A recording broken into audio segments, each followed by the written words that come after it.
Hey guys, have you ever heard of veneer stone or faux stone? That's what we have right behind me here, which is a stone that is man-made and it is thin. So when you do what we would call real stone that comes out of a quarry that's a natural stone product, it averages about 4.5 inches thick. And so when we do that, we create something called a brick ledge on the bottom of the slab, basically a little extension of the slab for it to sit on and be stacked on. Stone, like brick, sits on its own weight, so you stack it on top of itself from bottom to top. With veneer stone, it is a thin stone that is, as I said, manufactured by humans at a company. It is made of things like Portland cement, aggregate, some oxides, dyes, and it gives you what we see here, which looks just like real stone, but it is thinner. Now, the interesting part about this kind of stone is how it's applied. So, what we do here is this house, the same crew that does the stucco as our masonry crew, also does stone masonry for us. They come and do the stucco first, and then they leave a smooth coat, a single coat on the lower section of the house here and everywhere where we're doing stone. And then it gets mortared on at that point. Now, we haven't put the mortar in the stone yet, so when you are stacking real stone or real brick, typically you are using mortar to stack it. In this case, it's attached to the house itself, and then you see all these gaps here that will be mortared in or grouted in. Words kind of interchangeable, but they're going to come back with a tan mortar, and they will fill in all these spaces.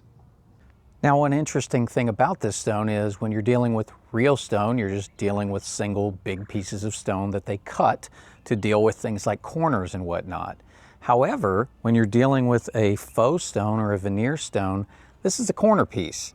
So as you can see, it's actually designed to go at the corners. So what I'm going to do is turn the camera around here. So right here, all these pieces have this niche that you see here so that they can go onto a corner. So you order so many corner pieces along with so many of the flat pieces.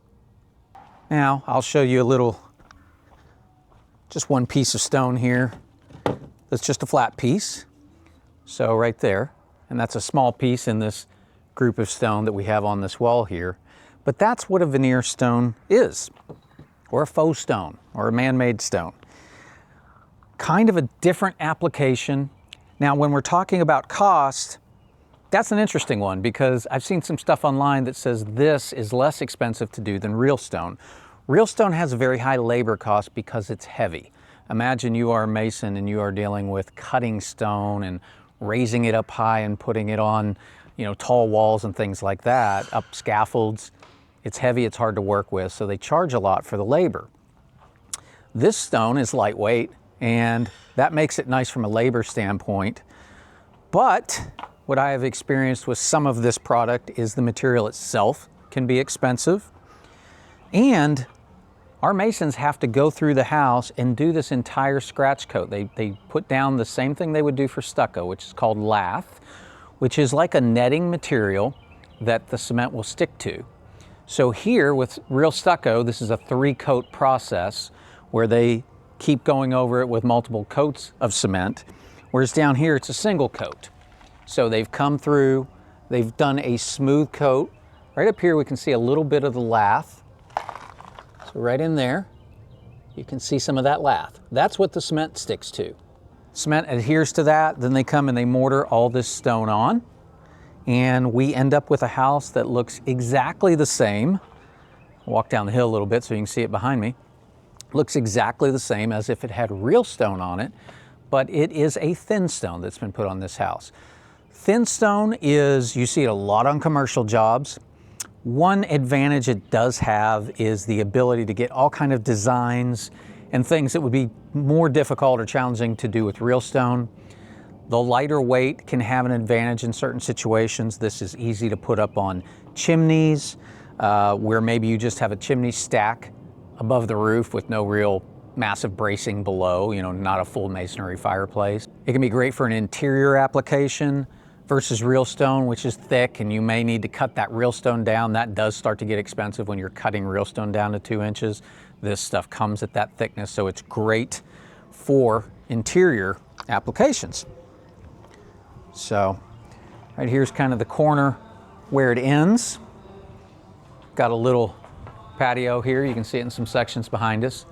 So again, a stucco and veneer stone house that we will, when we finish with it, we will be putting all the mortar and grouting it up. Here's some boxes full of this thin stone. So I'll pick up some pieces so you can see it. Pretty thin stuff. And in this house, it's actually going to be put on this entire fireplace, which is pretty tall. Let me walk through here. So we've got a big covered patio out here with big vaulted ceiling, tongue and groove cedar wood, and then we've got a really tall fireplace that will get that thin stone put on it. Hey guys, this is pretty funny. Sometimes I am out there shooting videos like I was today about the stone. This is actually the same day, just took the sweater off. And there's guys out there working, and I ended up talking to a tile guy and these stone guys. And then when I'm putting the video together, I realized I didn't have a sign off. I didn't say, hope you enjoyed the video. So I hope this video about the veneer or the faux stone made sense to you. One thing I realized when watching the video, and I talk about mortar between the joints and mortaring it to the wall. What I mean by mortaring it to the wall is that unlike stacking real stone that's heavy and it sits on top of itself, this is actually attached to the wall with mortar. So kind of like gluing it to the wall. Then we come back, much the way they do tile floors, and put the grout or the mortar between all the stones to fill it in, make it look good. So anyways, I hope you guys enjoyed this video. There are a few different types of facades out there, and some homes we use the real natural stone that is about 4.5 inches thick. Other cases we use this veneer stone or manufactured stone that is about 2 to 2.5 inches thick. So hope you enjoyed the video and learned something.